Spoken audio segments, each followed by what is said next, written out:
So, eto mga kaibigan, bigyan natin ng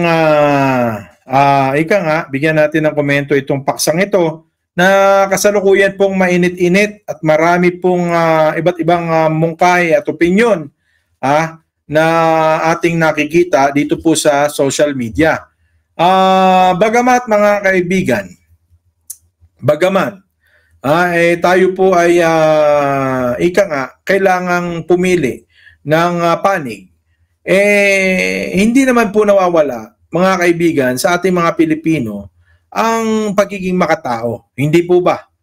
Hindi po ba alam naman natin na ang mga Pilipino ay mga mga freedom democratic people yan democratic loving people yan. Okay? So, itong Zelensky, mga kaibigan, na pumunta sa Pilipinas, nangangahulugan na nasa panig ito ng diplomasya at demokrasya. Okay? Dahil mga kaibigan, itong Russia ay autocrat ang namumuno sa kanya.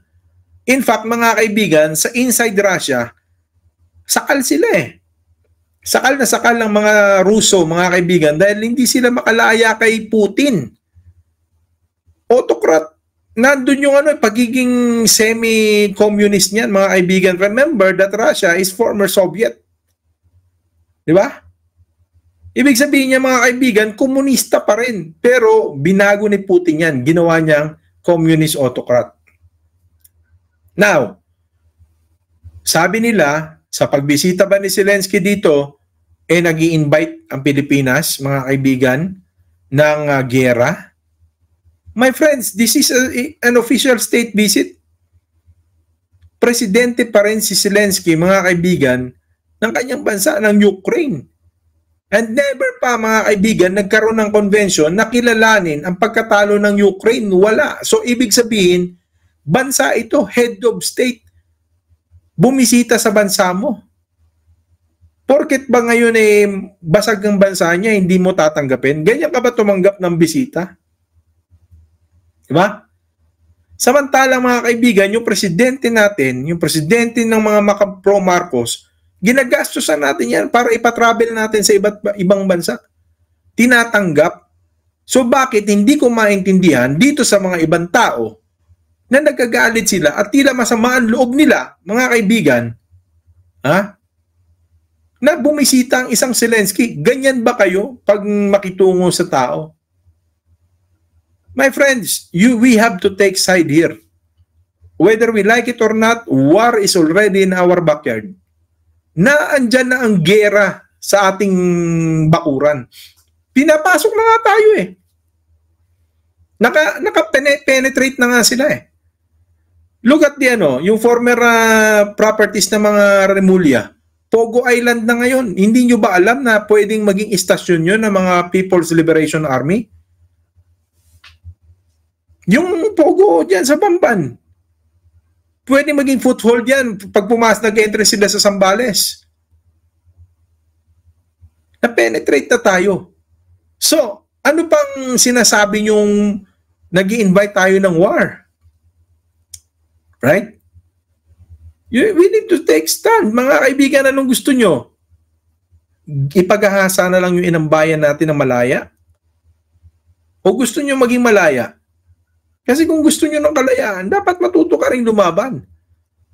Mga kaibigan, tatandaan natin ito. Wala pong libreng anumang bagay sa mundo. There's no such a thing as freelance, sabi ng mga kano, di ba? Walang libre, walang absolute free sa buhay na ito. Mga kaibigan, maging pag-ibig, hindi libre yan. Di ba?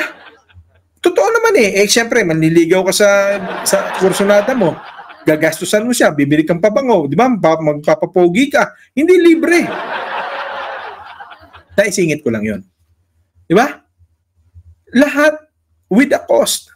Now, bumisita sa atin ito, mga kaibigan, akala natin, mga kaibigan, dihado tayo. My friends, remember, pag nanalo si Zelensky dito, magbabayad sa kanya ang Russia. At mga kaibigan, imagine niyo to si Putin may hangganan ng buhay niyan. Pag na si Putin, mga kaibigan, most basically, magkakaroon po ng maalog po ang sistema ng internal system ng Russia. Sino papalit? Pag nangyari yon, pag inaccept nila na tigilan ng gera, magkaroon ng truce, and then magbabayad sila, panalo si Zelensky dito. Mananatili siyang bansa. In fact, mga kaibigan, sabi niya, kailangan niya ng workforce, psychologist. Imagine mo, trabaho pa rin to. Di ba? In the middle of chaos, we still got opportunities. Trabaho pa rin to. Bakit kanyo natin kailangan gawin ito, mga kaibigan? Kasi pag nagkagipitan na at nagkaroon na ng komusyon, yung mga bansa sa bansa at magulo na, saan tayo tatakbo? Kung hindi tayo makikibagay. Alam naman ng marami sa atin, nakakatayin tayo ng China. Saan kayo tatakbo? Naiisip nyo ba yun? Iniisip kasi ng iba parang, di ba? Parang ano tayo dito? Di ba? Paano kung nagtagumpay itong Ukraine na to? Dahil ang NATO nasa likod niya.